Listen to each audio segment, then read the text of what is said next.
एक बार पार्वती जी ने श्री शिव जी से पूछा कि क्या भाग्य में लिखा होकर क्यों रहता है।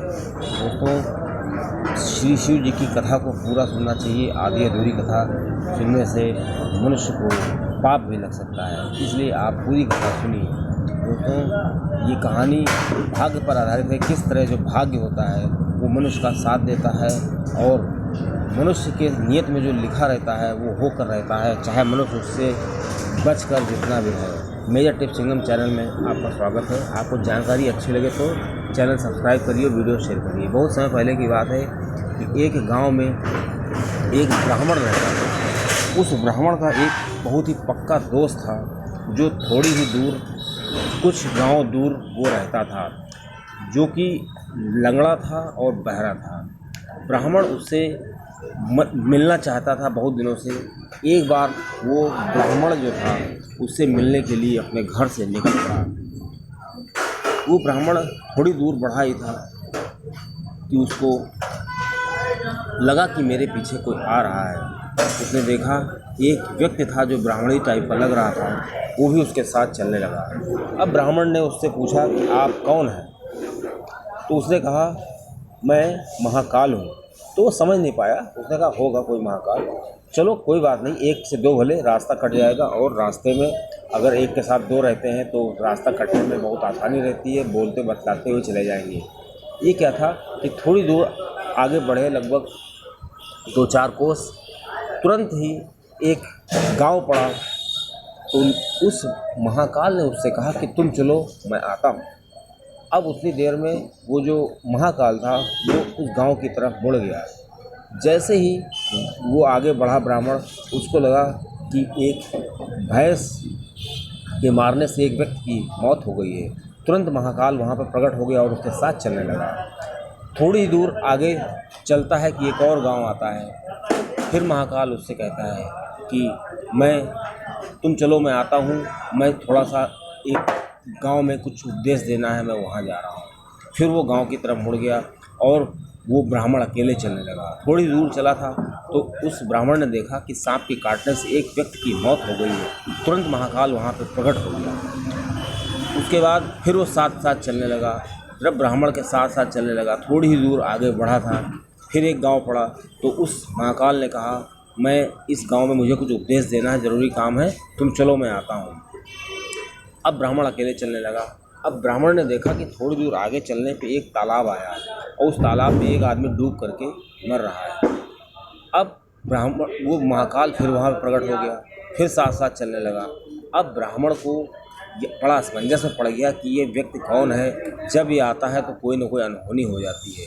आखिर में उसने पूछ ही लिया कि आप कौन हैं।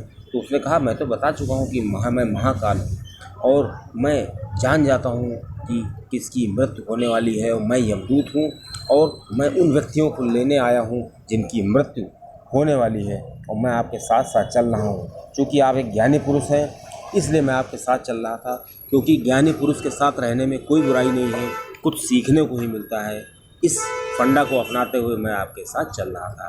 तो उस ब्राह्मण ने थोड़ी दूर चलने के बाद उससे पूछा कि आप मेरे बारे में भी कुछ बताइए कि मेरा क्या होगा। उसने कहा पहले तुम अपने दोस्त के बारे में जानो जिससे तुम मिलने जा रहे हो। वो जो लूला लंगड़ा है और बहरा है, वो उसकी मृत्यु होने वाली है और तुम उससे मिलने जा रहे हो। अब उस ब्राह्मण ने अपना विचार बदल दिया, क्योंकि वो समझ गया था कि वो कोई साधारण पुरुष नहीं है। वो लौटने लगा। तो उस महाकाल ने कहा तुम्हारे लौटने से उसकी मृत्यु टल नहीं जाएगी, वो उसकी मृत्यु होनी है तो होनी है। तो उस ब्राह्मण ने सोचा कि मेरे निमित्त उसकी मौत ना हो, कि पता लगा मैं उससे मिलने गया और उसकी मृत्यु हो जाए, मुझे बहुत दुख होगा, इसलिए मैं लौट रहा हूँ। अब ब्राह्मण ने जैसे ही लौटा तो उसने देखा कि पीछे सामने से उसका मित्र आ रहा है, और जो कि वही बहरा जिससे वो मिलने जा रहा था। वो मित्र को देखकर बहुत खुश हुआ। उस लूले लंगड़े बहरे मित्र ने उसको बताया कि मैं बहुत दूर देर से आपका पीछा कर रहा हूँ, आपको पकड़ने का प्रयास कर रहा हूँ। और दोस्तों, थोड़ी ही देर बाद ही उसकी मृत्यु हो जाती है। अब महाकाल से वो पूछता है ब्राह्मण की इसकी मृत्यु कैसे हो गई। तो महाकाल कहता है कि ये व्यक्ति तुम्हारा बहुत देर से पीछा कर रहा है, कई गांव से तुम्हारा पीछा कर रहा है, क्योंकि ये चलने में असमर्थ है और ज़्यादा बोल नहीं सकता है। और आवाज़ भी नहीं दे सकता है और लंगड़ा भी है, इसलिए बहुत प्रयास करने के बाद भी तुमको पकड़ा है इसने, क्योंकि इसकी जो सामर्थ्य थी उससे तेज़ ये भागा है। इस वजह से हृदय आघात की वजह से इसकी मृत्यु हो गई है, जो कि निमित्त थी कि तुम इससे मिलने आओगे तो इसकी मृत्यु होगी, क्योंकि तुमने अपना फैसला बदल दिया था, उसके बाद भी इसकी मृत्यु हो गई। अब वहाँ जो ब्राह्मण था वो बहुत डर गया, उसने महाकाल से प्रणाम किया और विनती की, कहा कि आप मेरे बारे में कुछ बताइए कि मेरी मृत्यु कब होगी।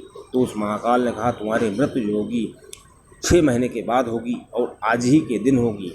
बस एक ख़ास बात है कि उस मृत्यु को तुम सहर्ष अपना लोगे, बहुत खुशी खुशी अपना लोगे। और एक और ख़ास बात है उस मृत्यु की कि वो मृत्यु दूसरे राज्य में होगी। अब ब्राह्मण बहुत डर गया, क्योंकि ब्राह्मण जो है उसका उस राज्य में जहाँ वो रहता था वहाँ का राजा उसको अच्छी तरीके से जानता था। और जब ब्राह्मण राज्य में लौटा तो उसने ये बात अपने मंत्रियों को बताई, अपने जानने वाले राज दरबार के लोगों को बताई। उन्होंने राजा के थ्रू इस बात को पहुंचाया। तब राजा को जब पता चला कि ऐसी ऐसी बात है, तो राजा ने कहा कि अगर मृत्यु तुम्हारी 6 महीने बाद दूसरे राज्य में होनी है तो मैं तुम्हारी ऐसी व्यवस्था करा दूंगा कि तुम दूसरे राज्य जाओगे ही नहीं। राजा ने उसको अपना खास मेहमान बनाया और अपने दरबार में उसके रहने के लिए एक स्पेशल व्यवस्था कर दी। वो राजा के राज्य में 6 महीने तक रहा। और राजा ने ये कहा था कि कोई भी इससे मिलने नहीं आ सकता है, लेकिन ये मिलने जा सकता है जिससे चाहे। और ये मिलने इसलिए जा सकता है क्योंकि इसको ये कभी ना लगे कि मैं कैद में हूँ, इस वजह से ऐसा होगा। लेकिन दोस्तों, राजा के दरबार में वो रहता था, बहुत सही सलामत रहता था। उसने सोच लिया था कि मुझे कहीं नहीं जाना है। लेकिन जैसे ही उसका मृत्यु का समय आया, तो आखिरी दिन जब आया तो वो बहुत ही डर गया और जल्दी सो गया। और दोस्तों, उस ब्राह्मण को नींद में चलने की बीमारी थी। नींद में चलने की एक बीमारी होती है और उसी रात उसको ये दौरा पड़ गया। वो रात में उठा और उसको पता भी नहीं चला और राजा के अस्तबल में गया। और राजा के अस्तबल में कोई उससे बोला इसलिए नहीं क्योंकि वो राजा का बहुत ही खास दरबारी था, खास मेहमान था। अब उसने एक बहुत तेज़ चलने वाला घोड़ा लिया और बहुत तेज़ भागता हुआ सुबह तक राज्य की सीमा को लांघ गया और दूसरे राज्य में गया। दूसरे राज्य के अंदर घुसता हुआ चला गया, क्योंकि वो सुबह की आखिरी बेला थी, सभी सो रहे थे और उसको किसी ने रोका नहीं। और उस राज्य में चलता हुआ चला गया और वो उस राज्य के जो राजा था, जहाँ वो सो रहा था, उसके सैन्य कक्ष में गया और रानी के बगल में लेट गया। एक तरफ राजा लेटा हुआ था और दूसरी तरफ रानी थी और तीसरी तरफ वो लेट गया था। अब राजा, रानी और वो ब्राह्मण एक साथ लेटा हुआ था। राजा ने जब ये चीज़ देखी तो उसको बहुत ही गुस्सा आया। उसने तुरंत उसको उठाया और उसको अरेस्ट करवा करके उसको मृत्युदंड, फांसी देने का ऐलान कर दिया। जब उसको फांसी हुई, ऐलान किया, तब ब्राह्मण से पूछा गया तुम कौन हो, तो उसने अपनी सारी बात बताई। चूँकि बगल का जो राजा था वो इस राजा का दोस्त था। राजा ने कहा अगर आपकी बात झूठी निकली तो मैं तुमको मृत्युदंड निश्चित दूंगा, लेकिन चूंकि वो राजा मेरा जानने वाला है और तुम जो बता रहे हो कि मैं उस राजा का 6 महीने से मेहमान था, अगर ये बात सत्य निकली तो मैं तुमको छोड़ दूंगा। तुरंत राजा ने राज्य के बगल के राज्य में अपना सैनिक भेजा। शाम तक जब सैनिक लौटा तो उस सैनिक ने बताया कि ये जो कह रहा है वो सही है। अब राजा ने अपना फांसी का फैसला टाल दिया, लेकिन चूंकि फांसी का फैसला हो गया था दरबार में तो राजा की बेइज्जती होती, राजा की बात जो झूठी होती, इसलिए राजा ने सोचा कि फांसी तो दी जाएगी। राजा ने अन्य मंत्रियों से सलाह की कि क्या किया जाए कि सांप भी मर जाए, लाठी भी न टूटे। तो उन मंत्रियों ने कहा कि इसको सूत के धागे से फांसी दी जाए, तो सूत का धागा तो टूट ही जाएगा और आपका फैसला भी सही रहेगा और इसकी मृत्यु भी नहीं होगी। राजा ने हामी भर दी और दोस्तों, राजा ने बिल्कुल स्वीकार कर लिया कि इसकी सूत के धागे से फांसी दी जाएगी और समय आने पर उसको सूत के धागे से फांसी दी गई। चूँकि धागे से जब फांसी दी जा रही थी तो सूत के धागे ने उसका काम तमाम कर दिया। उसकी एक नस झटके से कट गई और वो नस कटते ही सारा खून बाहर निकल आया और वो तड़पता हुआ ज़मीन पर गिर गया। थोड़ी देर बाद उसकी मृत्यु हो गई। अब राजा को समझ में नहीं आ रहा था कि इसकी मृत्यु इतनी जल्दी कैसे हो गई है। सूत के धागे से भला किसी की मृत्यु हो सकती है, लेकिन सूत का धागा इस एंगल से उस नस को काट दिया उसने जिस नस से उसकी मृत्यु होनी थी, क्योंकि श्री शिव जी श्री पार्वती जी से कहते हैं हे प्रिय, उसकी नियत में लिखा था कि उसकी मृत्यु दूसरे राज्य में होगी और वो उस मृत्यु को सहर्ष स्वीकार करेगा। तो देखिए प्रिय, उसने अपनी मृत्यु को सहर्ष स्वीकार किया है। और वो जो लंगड़ा था, वो जो उसका दोस्त था जिससे वो मिलने जा रहा था, उसकी मृत्यु लिखी थी कि उसकी मृत्यु अपने दोस्त से मिलने के कारण होगी, इसीलिए प्रकृति ने उसको बहरा और लंगड़ा बनाया था।